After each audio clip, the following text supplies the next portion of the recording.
고린도전서 9장 19절에서 23절까지 말씀입니다. 제가 먼저 읽겠습니다. 내가 모든 사람에게서 자유로우나 스스로 모든 사람에게 종이 된 것은 더 많은 사람을 얻고자 함이라.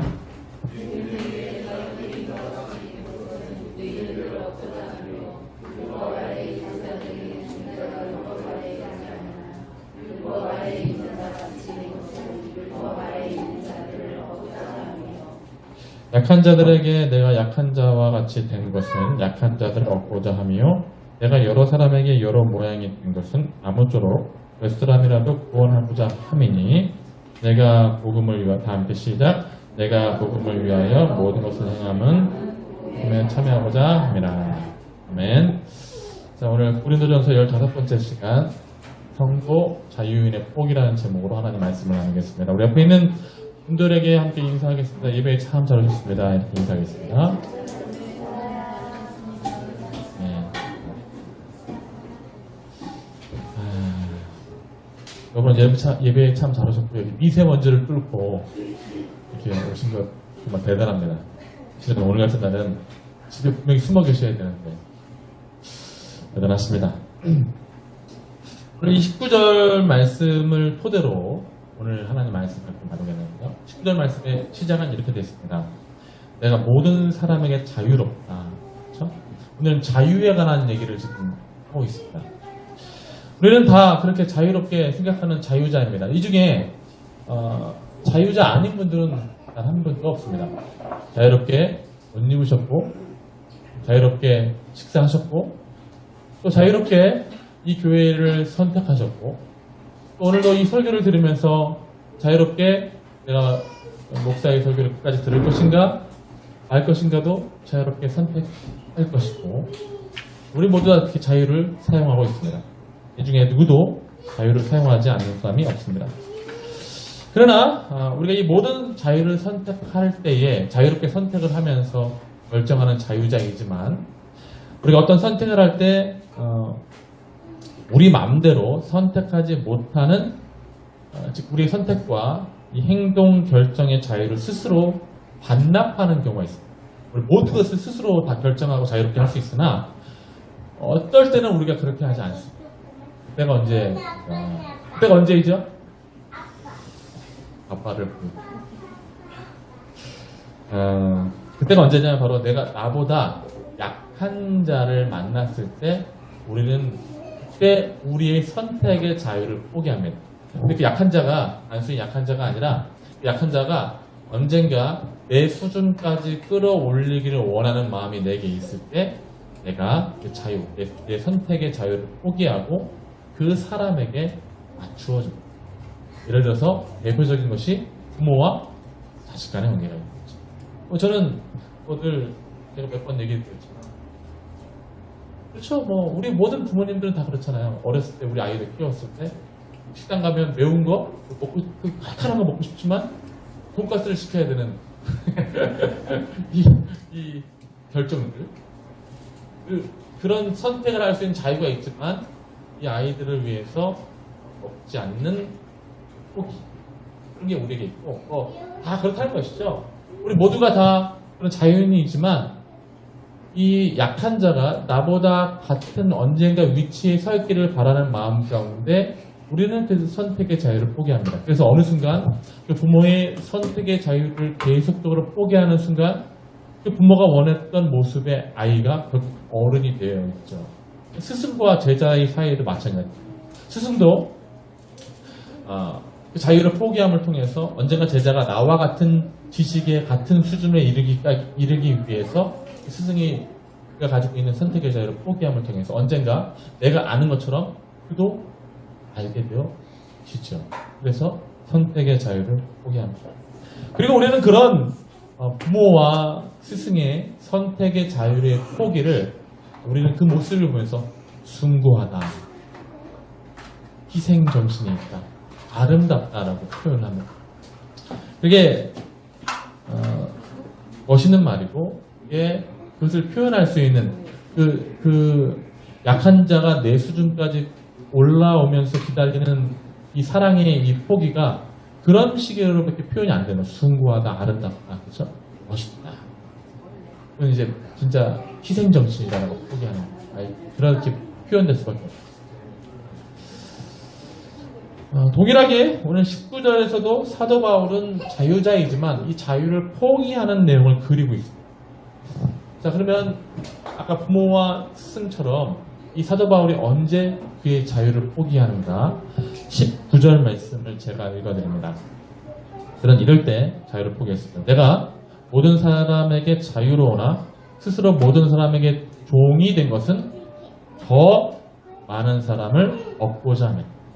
그 언제 자유를 포기하냐면 더 많은 사람을 얻고자 할 때, 그러니까 모든 사람에게 자유자이나 자유를 포기하는. 그렇죠? 또 얻는다는 의미가 정확히 22절에 나와 있습니다. 22절은 여러분들이 함께 읽어봅니다.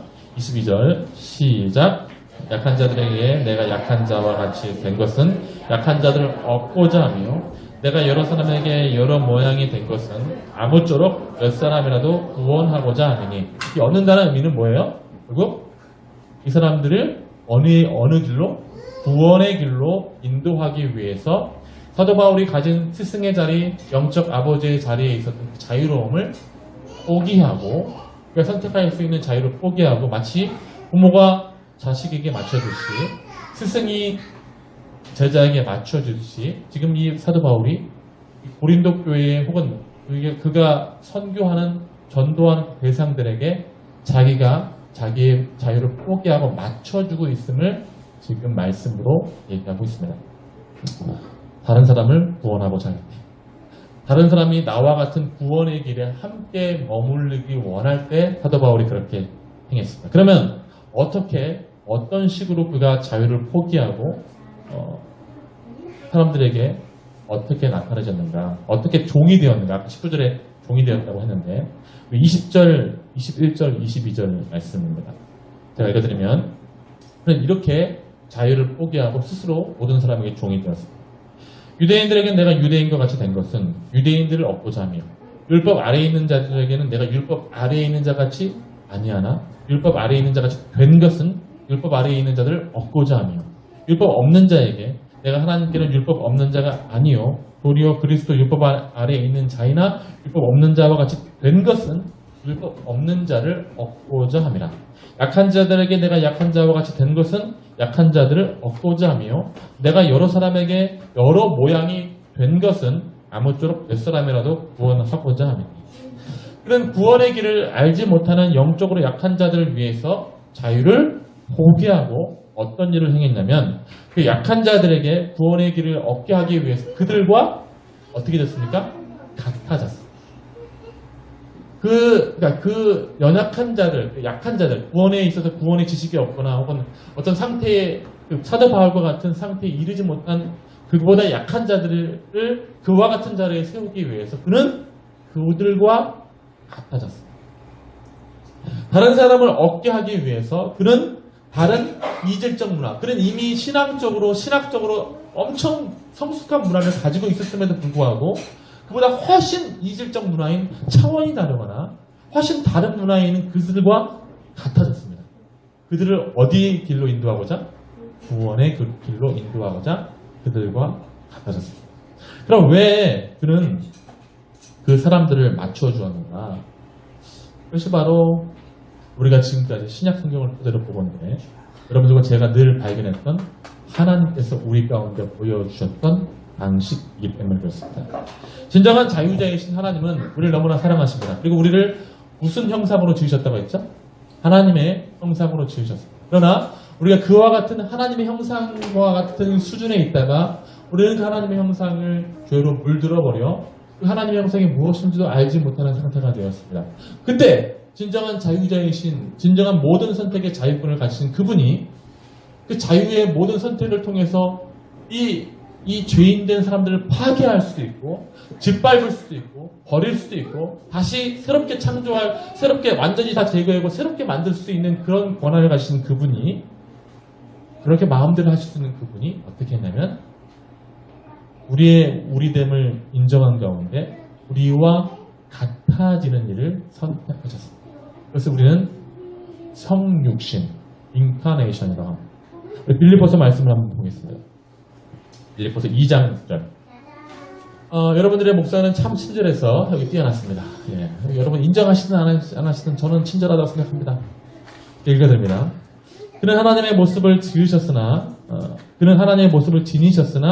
하나님과 동등함을 당연하게 생각하지 않으시고, 그렇죠? 자기를 당연하게 생각하지 않으시고 오히려 자기를 비워서 종의 모습으로 취하시고 사람과 같이 되셨습니다.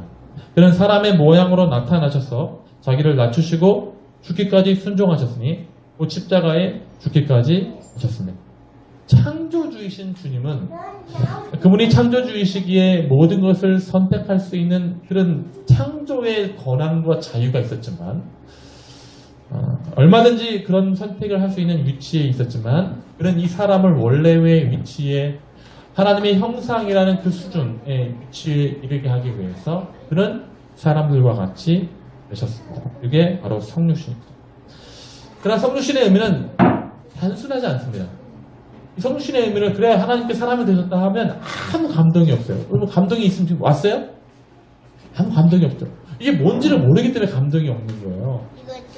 성육신에서 하나님이 사람이 됐다는 것은 단순히 하나님께서 변신했다는 그런 의미가 아니에요.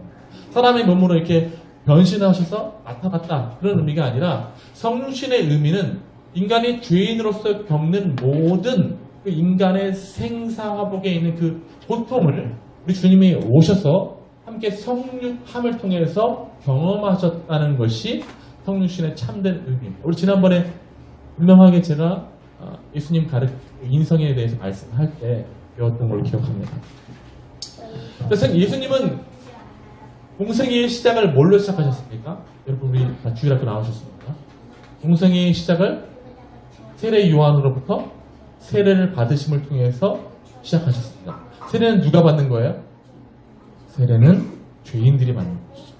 그러니까 이 예수님의 이 세례 공생애의 시작을 세례로 받았다는 것의 의미는 이 공생애의 삶, 나의 삶을 죄인과 같아진다는 의미. 난 죄인과 같은 삶을 이제 받아들일 것이고 살 것이고 갖게 이 길을 피하지 않겠다는 의미에서 세례를 받으신 것이죠.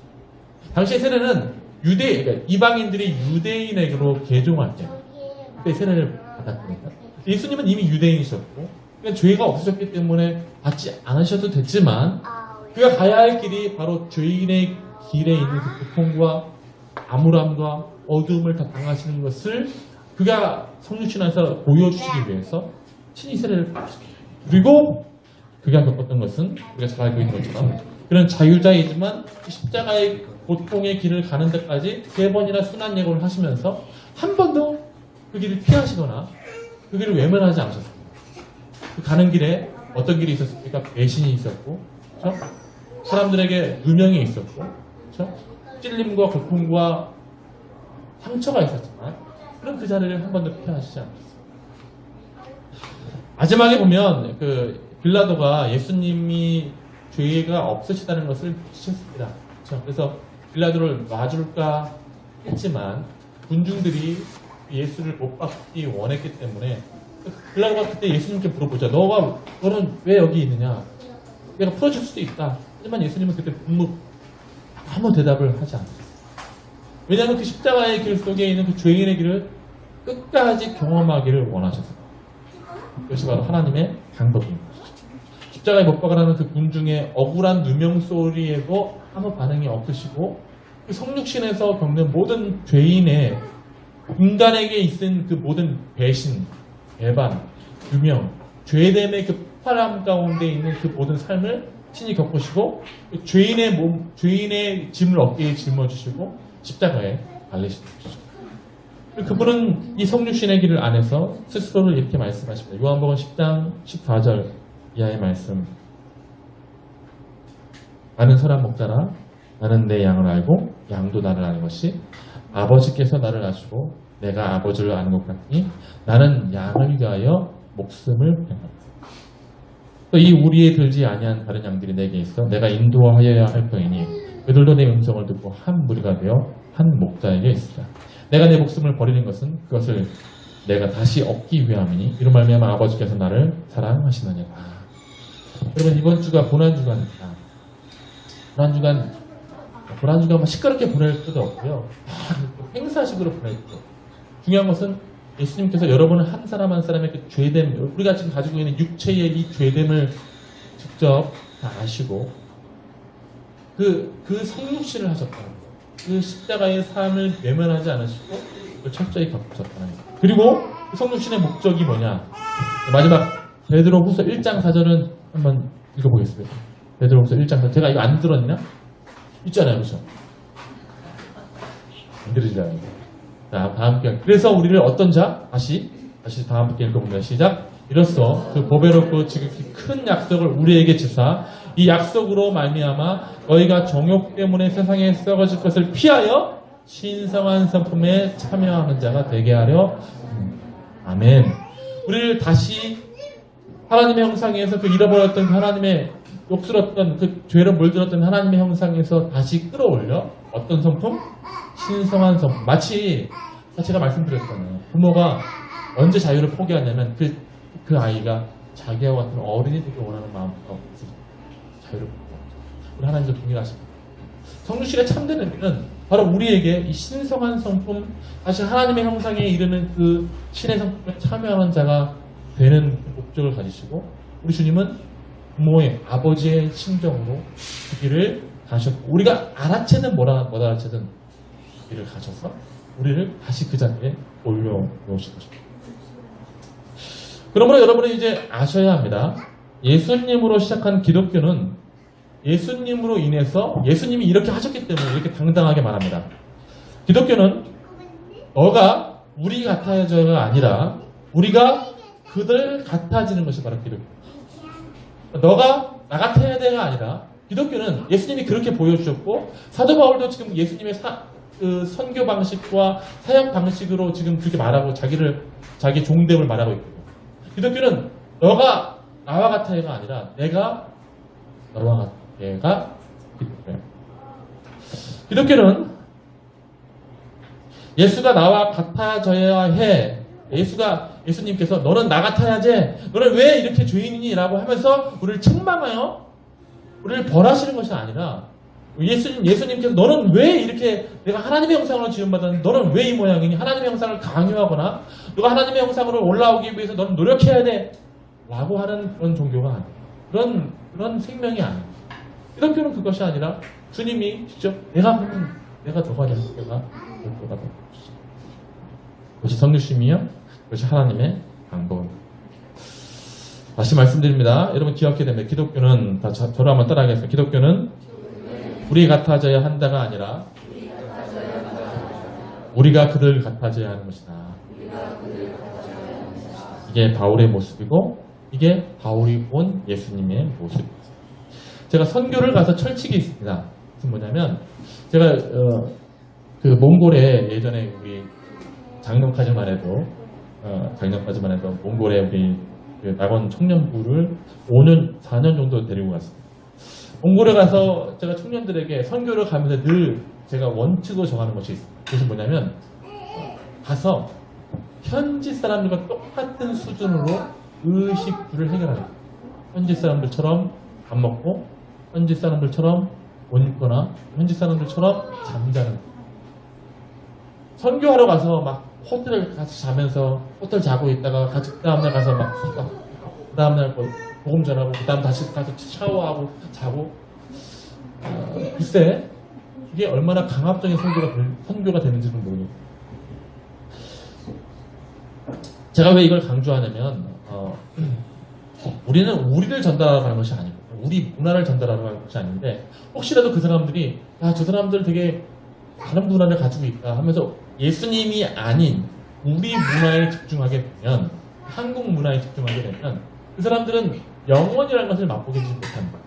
기꺼이 아는 것은 한국 문화는 그렇기 때문에 한국 문화 좋다라는 것을 알지 하나님의 나라에 이어지는 그 영원한 문화 예수 그리스도의 사랑이란 인내, 공의 이런 하나님의 문화를 알지 못하는 것이죠. 우리는 하나님의 문화를 전하러 가는 것이지 우리 문화를 전하러 가는 것은 아니잖아요. 그렇기 때문에 우리는 그들과 같아져야 하는 것이죠. 그리고 같아졌을 때 그들도 언젠가 마음의 문이 열려서 아니 이 사람들에게 이런 나와 동일한 삶이 있었구나 하는 가운데 그들이 우리에게 구원의 길에 대해서 묻기 시작하고 그리고 언젠가 그들에게 복음이 열려지는 일이 펼쳐지게 되는 것입니다. 또 우리 옷 입고 우리 먹고 마시는 것을 전하는 것이 중요한 것이 아니에요. 예전에는 여러분 잘 알고 있는 것처럼 중세 시대에 중세 교회는 이걸 실패했어요. 포르투갈, 스페인, 영국 이런 나라들이 하나님의 나라를 전한다고 해서 선교 전략을 세운 게 신분리 전략.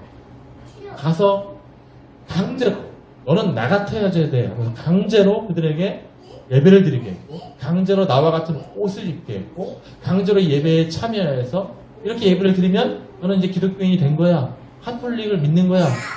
라고 했지만 우리가 잘 알고 있는 것처럼 지금 그 포르투갈 스페인들이 선교했던 그 남미의 나라들을 보면 진정한 교회 모양을 알고 있는 카톨릭만 있을 뿐이지 카톨릭의 진정한 내면에 있는 혹은 기독교의 진정한 내면에 있는 그런 내용들을 알 수는 없어요. 왜 그래요? 그들과 하나님의 방식인 그들과 같아지는 내용으로서의 기독교가 아니라 위에 서가지고 너는 나 같아져야 되는데 왜 그 모양이니 하고는 그 강압적인 것. 그래서 그렇게 말을 따르지 않으면 그 당시에 중세교회에서 다 죽였잖아요. 다 종교재판 열어가지고 다 죽여버리고 좀 더 말 안 들으면 십자가 보내가지고 다 쓸어버리는 거예요. 그러므로 우리가 오늘 이 말씀을 토대로 이 사실만 우리가 분명히 깨달아야 되는데 이것을 우리 마음속에 깊이 깨달아야 됩니다. 그러나 우리가 이게 잘 안 다가오죠. 그들 같아진다는 것이 왜 그렇게 중요한 것일까? 어떻게 보면 지금의 한국 교회는요, 그게 안 다가오도록 만들어졌어요. 지금 역사상 우리가 이제 80년대, 70년대 폭발적인 80년대, 90년대를 봤겠죠. 제가 어렸을 때 중학생 때만 해도 90년대 초반 때만 해도 그때 목사님께서 늘 강조했던 게 이겁니다. 구원의 확신. 그렇죠? 구원의 확신. 요즘은 그렇게 강조를 많이 안 하는 거예요. 요즘은 이제 더 감성적이죠, 설교가. 요즘 옛날에는 구원의 확신을 엄청 강조했고 구원의 확신으로 모든 신앙의 여부를 판단했어요. 예를 들어서 장로님이 운영하는 회사가 있다. 장로님 운영하는 회사에 직원을 뽑을 때 장로님이 그렇게 물어보죠. 구원의 확신이 있습니까? 왜 장로님이 회사에서 물어봐요? 그 정도로 그전에는 그랬단 말이에요. 구원의 확신이, 왜냐면 목사님들이 워낙 강조하니까 구원의 확신 나는 있는데 너는 왜 없어? 목사님들이 만약에 제가 옛날 때 우리 교회에서 기억나는데 우리 목사님은 이제 그걸 물어봤어요. 결혼한 사람들 있잖아요. 결혼한 사람들이 딱 다가오면 신랑 신부에게 두 사람이 누가 데리고 오든 먼저 다니고 있던 사람한테는 안 물어보고 교회에 데리고 왔으면 그래서 형제나 그 자매에게 당신 결혼하려고 하는데 구원의 확신이 있습니까? 구원의 확신을 결혼하는데 굳이 이렇게 물어봐서 사람 곤란하게 하고 그때 어떻게 합니까? 목사님이 이렇게 완전히 이렇게 물어보는데 구원의 확신이 없다라고 얘기해요? 당연히 있다라고 얘기하죠. 장모님이 이렇게 사장으로서 구원의 확신으로 가지고 지금 직원을 채용하고 말 것을 결정하는데 구원의 확신 있습니까? 했을 때 당연히 구원의 확신을 만들어내죠. 내 말로. 그러면 기독교는 뭐가 돼요? 기독교는 그들과 같아지는 것 안에서 기독교의 마음의 문이 열린 가운데 말씀을 들어야 되는데 모양만 기독교인 내용으로서 채워지는 일이 펼쳐지게 되는 거잖아요. 저는 요즘 이 동성애 문제도 마찬가지라고 생각해요. 저는 한국교회 가장 큰 이슈인데 제가 개인적으로 동성애를 반대합니다. 분명히 저는. 여러분 그건 제가 분명히 여러분께 말씀드립니다. 그러나 이런 식의 태도는 저는 반대합니다. 한국교회가 가지고 있는 태도. 동성애? 너 동성애해? 죄야. 동성애. 너 동성애하면 죄라고. 하고서 강압적인 그 높은 위치에 서가지고 너는 왜 그러니? 너는 기독교인이 아니야. 동성애하면 기독교인이 아니야. 라고 일방적으로 몰아붙이고 나는 기독교인이 돼버리는 거.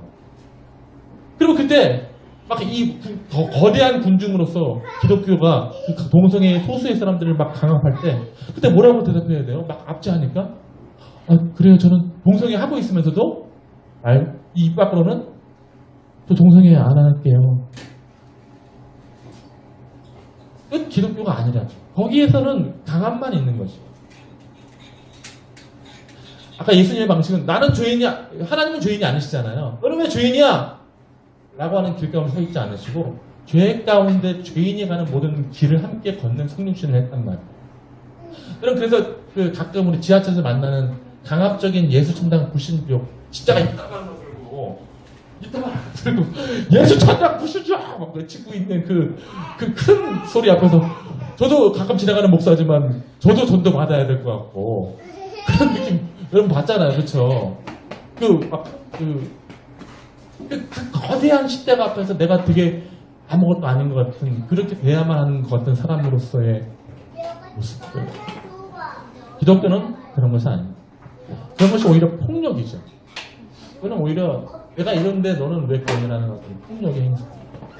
우리가 왜 이렇게 폭력을 행사하냐면 바로 이것 때문입니다. 그것은 목표와 실제가 다르다는 것을 우리는 오해합니다.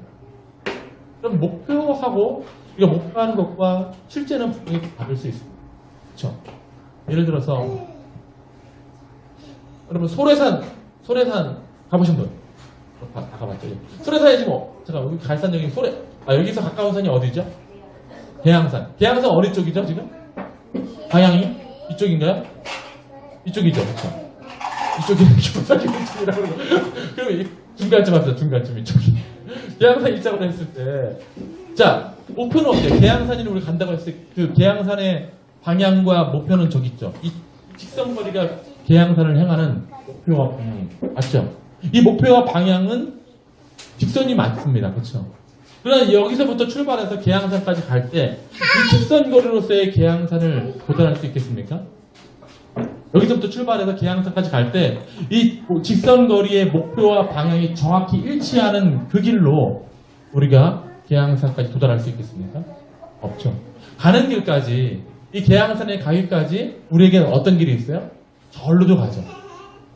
절로도 가고 직선거리는 하늘로만 갈 수 있지 우리가 갈 수 있는 계양산의 거리는 절로도 갔다가 횡단보도도 갔다가 저 길을 삥 돌아가지고 갔다가 그 다음에 다리도 건넜다가 그게 뭐예요? 실제죠. 목표는 맞아요. 목표는 분명하고 목표는 이 길은 맞습니다. 방향은 맞습니다. 그러나 실제는 거기까지 도달할 때까지 가는 그 길에서 실제는 이루어 가는 것이 실제예요. 하나님께서 사도 바울과 우리 주님께서 보여주신 성육신의 방향과 목표는 뭐예요? 저기 말씀. 그러나 그 방향과 목표 안에서 사람을 얻고자 할 때, 사람을 구원코자 할 때, 그가 걷는 길은 뭐냐면, 그런 직접 성육신을 하셔서 이쪽으로 가는 길을 함께 가는 거예요. 이해되시죠? 그게 방향과 목표가, 그게 실제와 우리와의 차이점이라는 거예요. 동성애의 사람들, 혹은 여러 사람들이 지금 목표는 분명히 구원의 길, 하나님 앞에 서 있어야 되는 우리의 목표는 분명합니다. 그러나 그들이 갖고 있는 지금 가는 길은 분명히 이쪽 방향으로 가고 있거든요. 근데 너는 왜 나는 저쪽으로 너는 왜 이리로 가니라고 하는 것 가운데 강압적으로 이상적인 그 얘기만 하면 자기도 못 가고 있으면서 어째 그렇게 말할 수 있겠습니까?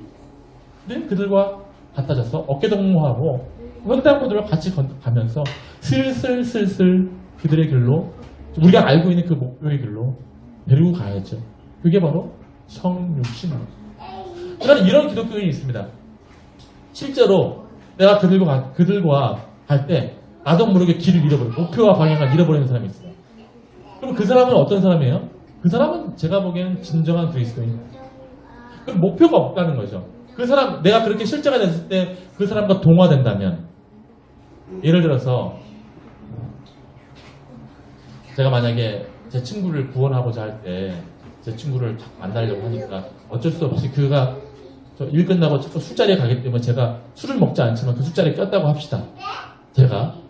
근데 제가 목표는 분명히 우리 친구를 구원하는 거예요. 하지만 실제는 그 친구가 거기에 삶이 있기 때문에 가서 그냥 같이 얘기 들어주고 하다가 제가 만약에 목표가 분명히 없는데 오늘따라 왠지 만약 목표가 분명히 없으면 내가 오늘따라 왠지 술을 먹고 싶어.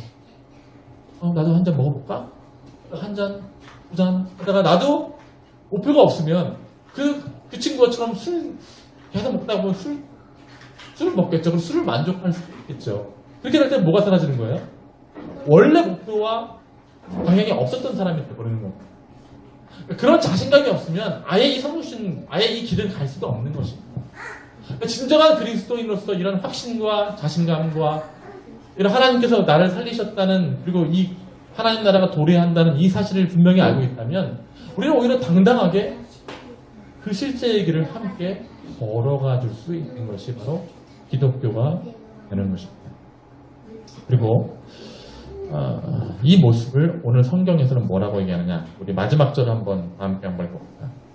우리 23절 이렇게 모든 사람에게 되는 것을 뭐라고 하느냐, 23절 다 함께 한번 해봅니다. 시작. 내가 복음을 위하여 모든 것을 행함은 복음에 참여하고자 함이라. 아멘. 복음에 어떻게 한다고요? 복음에 참여하는 것을 있는 것이 아닙니다. 저기 높은 위치에 서가지고 복음 묻지 않는 사람들에게 찾아가서 야! 예수믿어! 이거 아니에요. 복음에 참여하는 것은 그들과 같이 그들 가운데, 실제 가운데 같아지는 주님이 보이셨고 포도바울이 걸어갔던 그게 복음에 참여하는. 저와 여러분이 이 불안주간을 맞이하여서 정말로 복음에 참여하고 싶으십니까? 그러면 우리가 가야 되는 이 땅에서의, 지금 이 땅에서 우리 이 공동체 밖에 있는 사람들이 걷고 있는 그 실제의 길을 함께 고통을 느껴주고, 대신 그거 자신 없는 사람들은 가지 말아야 돼요. 그 동화될 것 같은 사람들, 그러면 가지 말아야 돼. 하지만 분명히 내 안에 확신이 있고, 내가 하나님께서 나를 이렇게 높이 세우신 신의 성품에 참여한 그 내용 안에 있는 분명한 사람들은 이 길을 가야 되는 것이 하나님의 부르심입니다. 그게 바로 기독교이기 때문에 그렇습니다. 사랑하는 성도 여러분, 예수님은 강압적이지 않으셨습니다. 그는 자유자로 모든 권위와 누림이 있었지만 그 모습을 사람들 앞에 강압하지 않으셨고, 오히려 사람들과 같이 되셔서 죄인의 모양으로 그 모든 세례를 받으시며 그 길을 가심을 선언하셨고 보여주셨고, 그리고 우리를 구원하셨습니다. 그렇게 우리는 신의 성품에 참여한 자가 되었습니다. 그리고 오늘 이 모습, 그 주님의 모습을 오늘 사도 바울이 반복하면서 고린도 교회 성도들에게 권면하고 있고, 내가 약한 자에게 약한 자와 같이 되겠다. 내가 율법 있는 자에게 율법 있는 자와 같이 되겠다. 율법 없는 자에게 율법 없는 자와 같이 되겠다. 나는 기독교를 믿고 아는 성도로서 우리도 이 길을 가는 것, 그것이 바로 기독교이며, 주님은 지금도 여러분을 그렇게 이해하시기에 여러분들이 가는 그 선택의 길을 동행하시고 여러분들을 응원하실 것이다 생각되어집니다. 사랑하는 성도 여러분, 저와 여러분에게 주어진 이 기독교의 놀라운 삶 안에서 하나님의 나라를 전하시고 복음에 참여하는 그런 믿음의 사람들 다 되어지기를 주의 이름으로 축원합니다. 하나님께서 우리의 삶을 보시면 박수 치시고 기뻐하시며 하나님 나라가 확장되어진 것을 보고 영광을 받으시는 놀라운 일들이 계속 되어지기를 우리 새마음 함께 모든 성도들에게 있기를 주의 이름으로 축원드리겠습니다. 다음 기도하겠습니다.